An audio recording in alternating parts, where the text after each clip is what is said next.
Hello, welcome to line drawing. ড্রয়িংয়ের একটা গুরুত্বপূর্ণ ব্যাপার হলো অবজারভেশন, অবজার্ভ করা। আমরা যখন কোনো কিছু আঁকি সর্বপ্রথম আমরা দেখি, এবং এই দেখা সাধারণ দেখা নয়।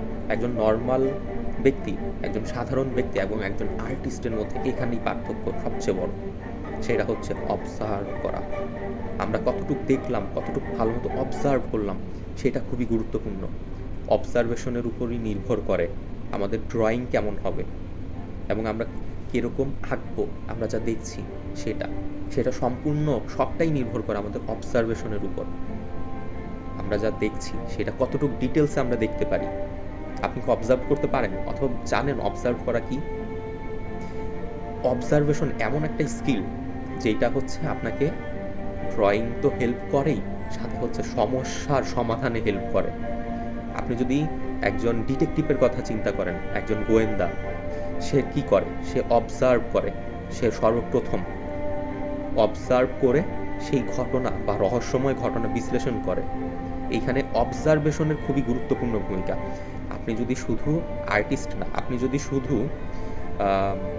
আর্টিস্ট ছাড়াও অন্য যারা আছে মিউজিশিয়ান, তাদের কথাও চিন্তা করেন, তারাও দেখবেন অবজার্ভ করে।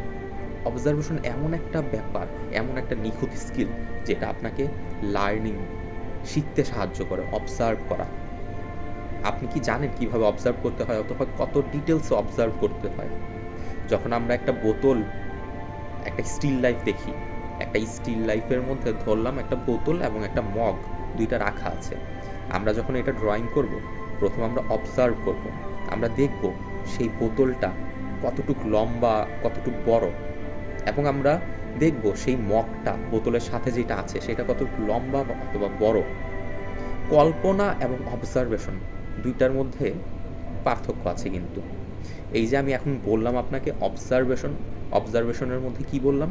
মগ এবং একটা বোতলের কথা। এই যে আপনি কল্পনা করলেন, এইটা হচ্ছে কল্পনা। আর অবজারভেশন হচ্ছে আপনি যেটা লাইভ দেখতেছেন, আপনি যা আপনার সামনে যা আছে, যখন আপনি সেইটা দেখেন, সেইটা হচ্ছে অবজারভেশন। অবজারভেশন স্কিল খুবই গুরুত্বপূর্ণ। ড্রয়িংয়ের প্রথম আপনাকে দেখতে হবে, দেখা শিখতে হবে, অবজার্ভ করতে হবে, তাহলেই আপনি ভালো ড্রয়িং করতে পারবেন। আর অবজারভেশন সম্পর্কে আরও বিস্তারিত জানতে সাথেই থাকুন লাইন ড্রয়িং স্কুলের সাথে। Tata, by.